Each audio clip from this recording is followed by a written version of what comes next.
ओम साई राम। श्री साई सच्चरित्र चैप्टर 5। चांद पाटिल की बारात के साथ श्री साई बाबा का पुनः आगमन, अभिनंदन तथा श्री साई शब्द से संबोधन, अन्य संतों से भेंट, वेशभूषा व नित्य कार्यक्रम, पादुकाओं की कथा, मोहिदीन के साथ कुश्ती, मोहिदीन का जीवन परिवर्तन, जल का तेल में रूपांतर। मिथ्या गुरु जौहर अली। जैसा गत अध्याय में कहा गया है, मैं अब श्री साईं बाबा के शिरडी से अंतर्ध्यान होने के पश्चात उनका शिरडी में पुनः किस प्रकार आगमन हुआ, इसका वर्णन करूंगा। चांद पाटिल की बारात के साथ पुनः आगमन। जिला औरंगाबाद, निजाम स्टेट के धूप गांव में चांद पाटिल नामक एक धनवान मुस्लिम रहते थे। जब वे औरंगाबाद को जा रहे थे तो मार्ग में उनकी घोड़ी खो गई। 2 मास तक उन्होंने उसकी खोज में घोर परिश्रम किया, परंतु उसका कहीं पता न चल सका। अंत में वे निराश होकर उसकी जीन को पीठ पर लटकाए औरंगाबाद को लौट रहे थे। तब लगभग 14 मील चलने के पश्चात उन्होंने एक आम्र वृक्ष के नीचे एक फकीर को चिलम तैयार करते देखा, जिसके सिर पर एक टोपी, तन पर कफनी और पास में एक सटका था। फकीर के बुलाने पर चांद पाटिल उनके पास पहुंचे। जीन देखते ही फकीर ने पूछा, यह जीन कैसी? चांद पाटिल ने निराशा के स्वर में कहा, क्या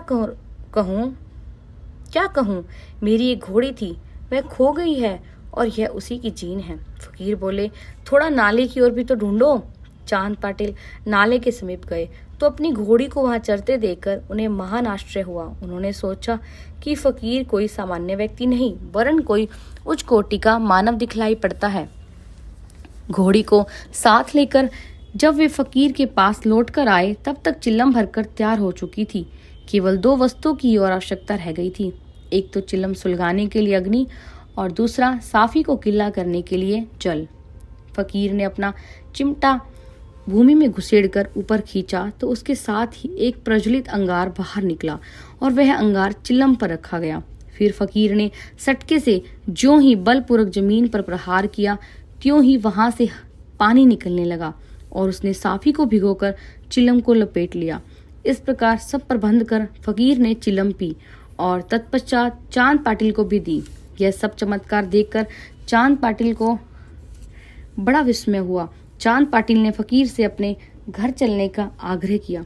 दूसरे दिन चांद पाटिल के साथ फकीर उनके घर चला गया और वहां कुछ समय तक रहा। पाटिल धूप गांव का अधिकारी था। उसके घर पर अपने साले के लड़की का विवाह होने वाला था और बारात शिरडी को जाने वाली थी। इसीलिए चांद पाटिल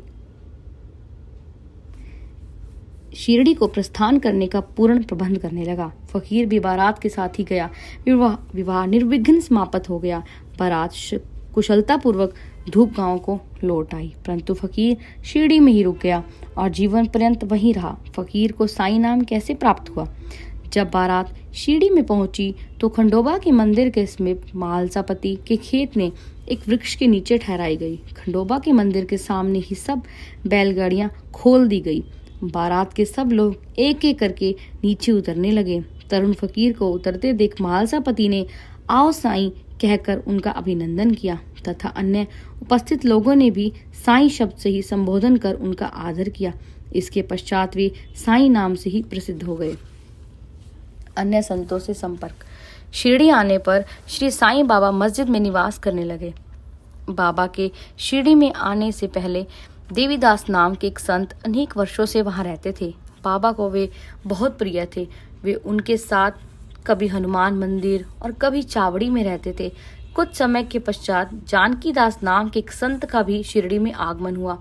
अब बाबा जानकी दास से वार्तालाप करने में अपना बहुत सा समय व्यतीत करने लगे। जानकी दास भी कभी कभी बाबा के स्थान पर चले आया करते थे और पूर्णतांबे के श्री गंगागीर नामक एक पारिवारिक वैश्य संत भी बहुधा बाबा के पास आया जाया करते थे। जब प्रथम बार उन्होंने श्री साईं बाबा का बगीचा सींचने के लिए पानी ढोते देखा तो उन्हें बड़ा अचंभा हुआ। वे स्पष्ट शब्दों में कहने लगे कि शिरडी परम भाग्यशालिनी है, जहाँ एक अमूल्य हीरा है। जिन्हें तुम इस प्रकार परिश्रम करते हुए देख रहे हो, वो कोई सामान्य पुरुष नहीं है, अपितु यह भूमि बहुत भाग्यशालिनी एवं महान पुण्य भूमि है। इसी कारण इसी यह रत्न प्राप्त हुआ है। इसी प्रकार श्री अक्कलकोट महाराज के प्रसिद्ध शिष्य संत आनंदनाथ येवला मठ जो कुछ शिरडी निवासियों के साथ शिरडी पधारे, उन्होंने भी स्पष्ट कहा कि यद्यपि बाह्य दृष्टि से ये साधारण व्यक्ति जैसे प्रतीत होते हैं, परंतु ये सचमुच असाधारण व्यक्ति हैं। इसका तुम लोगों को भविष्य में अनुभव होगा। ऐसा कहकर वे येवला को लौट गए। यह उस समय की बात है जब शिरडी बहुत सी साधारण सा गांव था। साईं बाबा छोटी उम्र के थे। बाबा का रहन सहन व नित्य कार्यक्रम। तरुणावस्था में श्री बाबा ने अपने केश कभी भी नहीं कटाए और वे सदैव एक पहलवान की तरह रहते थे। जब वे रहाता जाते, जो कि शिरडी से 3 मील दूर है, तो वहां से गेंदा, जाई, जूही के पौधे मोल ले आया करते थे। वे उन्हें स्वच्छ करके उत्तम भूमि देखकर लगा देते और स्वयं सींचते थे। वामन तात्या नाम के एक भक्त इन्हें नित्य प्रति 2 मिट्टी के घड़े दिया करते थे।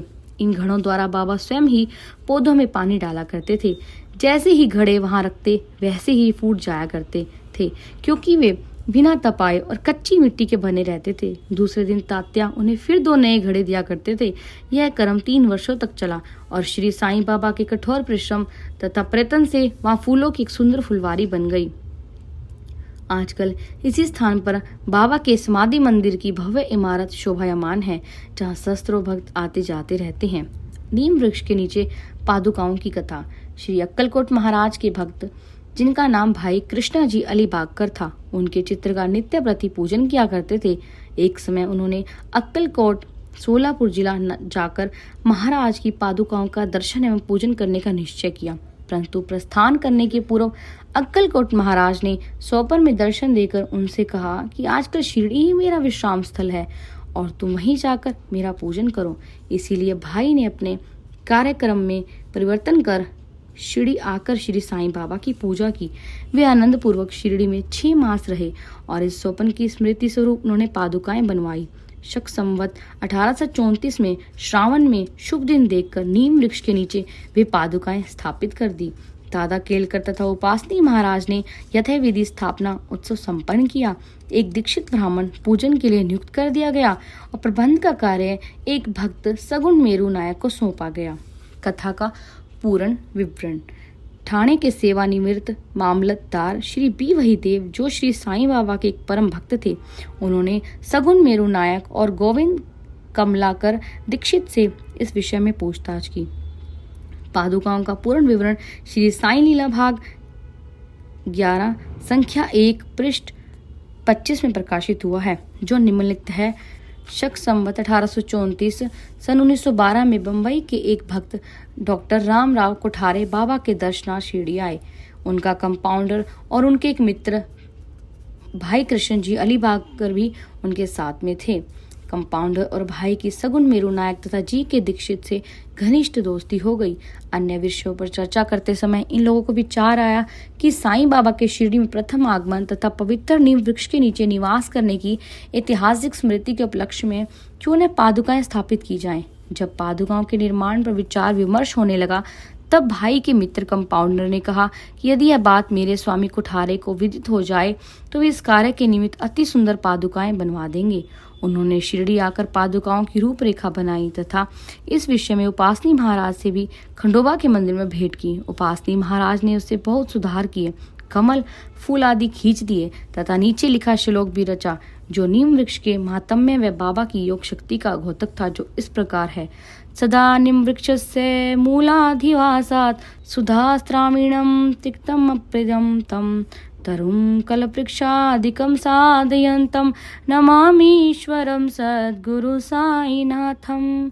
अर्थात मैं भगवान साईनाथ को नमन करता हूँ, जिनका सानिध्य पाकर नीम वृक्ष कटु तथा अप्रिय होते हुए भी अमृत वर्षा करता था। इस वृक्ष का रस अमृत कहलाता है। इसमें अनेक व्याधियों से मुक्ति देने के गुण होने के कारण इसे कल्प वृक्ष से भी श्रेष्ठ कहा गया है। उपासनी महाराज का यह विचार सर्वमान्य हुआ और कार्य रूप में भी परिणित हुआ। पादुकाएं बंबई में तैयार कराएगी और कंपाउंडर के हाथों शिरडी भेज दी गई। बाबा की आज्ञा अनुसार इसकी स्थापना श्रावण की पूर्णिमा के दिन की गई।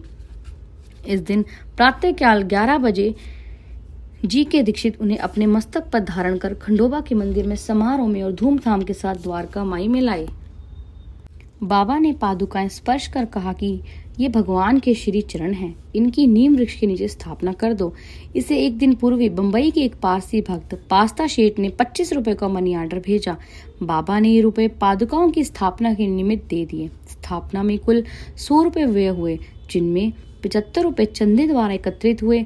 प्रथम 5 वर्षों तक डॉक्टर कोठारे दीपक के निमित्त 2 रुपए मासिक भेजते रहे।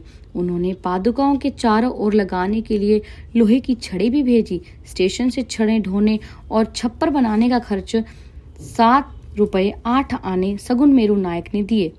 आजकल जाखड़ी नाना पुजारी पूजन करते हैं और सगुन मेरू नायक को नैवेद्य अर्पण करते तथा संध्या को दीपक जलाते हैं। भाई कृष्णा जी पहले अक्कलकोट महाराज के शिष्य थे। अक्कलकोट जाते हुए वे शक संवत 1834 में पादुका स्थापन के शुभ अवसर पर शिरडी आए और दर्शन करने के पश्चात जब उन्होंने बाबा से अक्कलकोट प्रस्थान करने की आज्ञा मांगी, तब बाबा कहने लगे, अरे अक्कलकोट में क्या है, तुम वहां व्यर्थ क्यों जाते हो, वहां के महाराज तो यही हैं। यह सुनकर भाई ने अक्कलकोट जाने का विचार त्याग दिया। पादुकाएं स्थापित होने के पश्चात वे बहुधा शिरडी आया करते थे। श्री बी वही देव ने अंत में ऐसा लिखा है कि इन सब बातों का विवरण हेमांड पंत को विदित नहीं था, अन्यथा वे श्री साईं सच्चरित्र में लिखना कभी नहीं भूलते। मोहिदीन तंबोली के साथ कुश्ती और जीवन परिवर्तन। शिरडी में एक पहलवान था जिसका नाम मोहिदीन तंबोली था। बाबा को उससे किसी विषय पर मतभेद हो गया। फलस्वरूप दोनों में कुश्ती हुई और बाबा हार गए। इसके पश्चात बाबा ने अपनी पोशाक और रहन सहन में परिवर्तन कर दिया। वे कफनी पहनते, लंगोट बांधते और एक कपड़े से सिर ढकते थे। वे आसन तथा शयन के लिए एक टाट का टुकड़ा काम में लाते थे। इस प्रकार फटे पुराने चिथड़े पहनकर वे संतुष्ट प्रतीत होते थे। वे सदैव यही कहा करते थे कि गरीबी अव्वल बादशाही, अमीरी से लाख सवाई, गरीबों का अल्लाह भाई। गंगागीर को भी कुश्ती से बड़ा अनुराग था। एक समय जब वह कुश्ती लड़ रहा था, तब इसी प्रकार उसको भी त्याग की भावना जागृत हो गई। इस उपयुक्त अवसर पर उसे देववाणी सुनाई दी, भगवान के साथ खेल में अपना शरीर लगा देना चाहिए। इस कारण वह संसार छोड़ आत्म अनुभूति की ओर झुक गया। पुणा तांबे के समीप एक मठ स्थापित कर वह अपने शिष्यों सहित वहां रहने लगा। श्री साईं बाबा लोगों से न मिलते और न ही वार्तालाप करते थे। जब कोई उनसे कुछ प्रश्न करता तो वे केवल उतना ही उत्तर देते थे। दिन के समय वे नीम वृक्ष के नीचे विराजमान रहते थे। कभी कभी वे गांव की मेंढ पर नाले के किनारे एक बबूल वृक्ष की छाया में बैठे रहते थे और संध्या को अपनी इच्छा अनुसार कहीं भी वायु सेवन को निकल जाया करते थे। नीम गांव में वे बहुधा बाला साहब डेंगले के घर जाया करते थे। बाबा श्री बाला साहब को बहुत प्यार करते थे। उनके छोटे भाई, जिनका नाम नाना साहब था, कि द्वितीय विवाह होने पर भी उनको कोई संतान नहीं थी। बाला साहब ने नाना साहब को श्री साईं बाबा के दर्शनार्थ शिरडी भेजा। कुछ समय पश्चात उनकी श्री कृपा से नाना साहब के यहाँ एक पुत्र रत्न हुआ। इसी समय से बाबा के दर्शनार्थ लोगों का अधिक संख्या में आना प्रारंभ हो गया। उनकी कीर्ति भी दूर दूर तक फैलने लगी। अहमदनगर में भी उनकी अधिक प्रसिद्धि हो गई। तभी से नाना साहब चांदोरकर, केशव, चिदम्बर तथा अन्य कई भक्तों का शिरडी में आगमन होने लगा। बाबा दिन भर अपने भक्तों से घिरे रहते और रात्रि में जीर्ण शीर्ण मस्जिद में शयन करते थे। इस समय बाबा के पास कुल सामग्री चिल्लम, तंबाकू, एक टमरेल, एक लंबी कफनी, सिर के चारों ओर लपेटने का कपड़ा और एक सटका था, जिसे वे सदैव अपने पास रखते थे। सिर पर सफेद कपड़े का एक टुकड़ा वे सदा इस प्रकार बांधते थे कि उसका एक छोर बाएं कान पर से पीठ पर गिरता हुआ ऐसा प्रतीत होता था बालों का जूड़ा हो। हफ्तों तक वे इसे स्वच्छ नहीं करते थे। पैर में कोई जूता या चप्पल भी नहीं पहनते थे। केवल एक टाट का टुकड़ा ही अधिकांश दिन में उनके आसन का काम देता था। वे एक कोपीन धारण करते और सर्दी से बचने के लिए दक्षिण मुख को धुनी तपते थे। वे धुनी में लकड़ी के टुकड़े डाला करते थे। अपना अहम इच्छाओं और समस्त विषया शक्तियों की उसमें आहुति दिया करते थे। वे अल्लाह मालिक का सदा उच्चारण किया करते थे। जिस मस्जिद में वे पधारे थे उसमें केवल 2 कमरों के बराबर लंबी जगह थी और यही सब भक्त उनके दर्शन करते थे। 1912 के पश्चात कुछ परिवर्तन हुआ। पुरानी मस्जिद का जीर्णोद्धार हो गया। मस्जिद में निवास करने के पूर्व बाबा दीर्घ काल तक तकिया में रहे। वे पैरों में घुंघरू बांधकर प्रेम विहल होकर सुंदर नृत्य व गायन भी करते थे। जल का तेल में परिवर्तन। बाबा को प्रकाश से बड़ा अनुराग था। वे संध्या समय दुकानदारों से भिक्षा में तेल मांग लेते थे तथा दीपमालाओं से मस्जिद को सजाकर रात्रि भर दीपक जलाया करते थे। यह कर्म कुछ दिनों तक ठीक इसी प्रकार चलता रहा। अब बनिए तंग आ गए और उन्होंने संगठित होकर निश्चय किया कि आज कोई उन्हें तेल की भिक्षा न दे। नित्य नियमानुसार जब बाबा तेल मांगने पहुंचे तो प्रत्येक स्थान पर उनका नकारात्मक उत्तर से स्वागत हुआ। किसी से कुछ कहे बिना बाबा मस्जिद को लौट आए और सूखी बत्तियां दियों में डाल दी। बनिए तो बड़े उत्सुक होकर उन पर दृष्टि जमाए हुए थे। बाबा ने टमरेल उठाया जिसमें बिल्कुल थोड़ा सा तेल था। उन्होंने उसमें पानी मिलाया और वह तेल मिश्रित जल पी गए। उन्होंने उसे पुनः 3 पार्ट में उगल दिया और वही तेलियां पानी दियों में डालकर उन्हें जला दिया। उत्सुक बनियों ने जब दीपकों को पूर्वत रात्रि भर जलते देखा तब उन्हें अपने किए पर बड़ा दुख हुआ और उन्होंने बाबा से क्षमा याचना की। बाबा ने उन्हें क्षमा कर दिया, भविष्य में सत्य व्यवहार रखने के लिए सावधान किया। मिथ्या गुरु जोहर अली। उपयुक्त वर्णित कुश्ती के 5 वर्ष पश्चात जोहर अली नाम के एक फकीर अपने शिष्यों के साथ रहाता आए। वे वीरभद्र मंदिर के समीप एक मकान में रहने लगे। फकीर विद्वान था, कुरान की आयतें उसे कंठस्थ थी, उसका कंठ मधुर था। गांव के बहुत से धार्मिक और श्रद्धालु जन उसके पास आने लगे। उसका यथा योग्य आदर होने लगा। लोगों से आर्थिक सहायता प्राप्त कर उसने वीरभद्र मंदिर के पास एक ईदगाह बनाने का निश्चय किया। इस विषय को लेकर कुछ झगड़ा हो गया, जिसके फलस्वरूप जोहर अली राहता छोड़ शिरडी आया और बाबा के साथ मस्जिद में निवास करने लगा। उसने अपनी मधुर वाणी से लोगों का मन जीत लिया। वह बाबा को भी अपना शिष्य बताने लगा। बाबा ने कोई आपत्ति नहीं की और उसका शिष्य होना स्वीकार कर लिया। तब गुरु और शिष्य दोनों पुनः राहता में आकर रहने लगे। गुरु शिष्य की योग्यता से अनभिज्ञ था, परंतु शिष्य गुरु के दोषों से पूर्ण परिचित था। इतने पर भी बाबा ने कभी उसका अनादर नहीं किया और पूर्ण लगन से अपना कर्तव्य निभाते रहे। उसकी अनेक प्रकार से सेवा की। वे दोनों कभी कभी शिरडी भी आया करते थे, परंतु मुख्य निवास राहता में था। श्री बाबा के प्रेमी भक्तों को उनका दूर राहता में रहना अच्छा नहीं लगता था, इसलिए वे सब मिलकर बाबा को शिरडी वापस लाने के लिए गए। इन लोगों की ईदगाह के समीप बाबा से भेंट हुई और उन्हें अपने आगमन का हेतु बतलाया। बाबा ने उन लोगों को समझाया कि फकीर के आने के पूर्व ही आप लोग शिरडी लौट जाएं। इस प्रकार वार्तालाप हो ही रही थी कि इतने में एक फकीर आ पहुंचे। इस प्रकार अपने शिष्य को वहां से ले जाने का कुप्रयत्न करते देखकर वे बहुत क्रोधित हुए। कुछ वाद विवाद के पश्चात स्थिति में परिवर्तन हो गया और अंत में यह निर्णय हुआ कि फकीर व शिष्य दोनों ही शिरडी में निवास करें और इसीलिए वे शिरडी में आकर रहने लगे। कुछ दिनों के बाद देवीदास ने गुरु की परीक्षा की और उसमें कुछ कमी पाई। चांद पाटिल की बारात के साथ जब बाबा शिरडी में आए थे, उससे 12 वर्ष पूर्व देवीदास लगभग 10 या 11 उम्र की अवस्था में शिरडी आए थे और हनुमान मंदिर में रहते थे। देवीदास सुडोल, सुंदर आकृति तथा तीक्ष्ण बुद्धि के थे। वे त्याग की साक्षात मूर्ति तथा अगाध ज्ञानी थे। बहुत से सज्जन जैसे तात्या कोते, काशीनाथ व अन्य लोग अपने गुरु समान मानते थे। लोग जोहर अली को उनके सम्मुख लाए। विवाद में जोहर अली बुरी तरह पराजित हुआ और शिरडी छोड़ वैजापुर को भाग गया। वह अनेक वर्षों के पश्चात शिरडी आया और श्री साईं बाबा की चरण वंदना की। उसका यह भ्रम था कि वह स्वयं गुरु था और श्री साईं बाबा उनके शिष्य अब दूर हो चुका था। श्री साईं बाबा उसे गुरु समान ही आदर करते थे। उसका स्मरण कर उसे बहुत पश्चाताप हुआ। इस प्रकार श्री साईं बाबा ने अपने प्रत्यक्ष आचरण से आदर्श उपस्थित किया कि अहंकार से किस प्रकार छुटकारा पाकर शिष्य के कर्तव्यों का पालन कर किस तरह आत्मानुभव की ओर अग्रसर होना चाहिए। ऊपर वर्णित कथा मालसापति के कथा अनुसार है। अगले अध्याय में रामनवमी का त्योहार, मस्जिद की पूर्व हालत एवं पश्चात इसके जीर्णोद्धार इत्यादि का वर्णन होगा। श्री सद्गुरु साईनाथ अर्पणमस्तु। शुभम भवतु।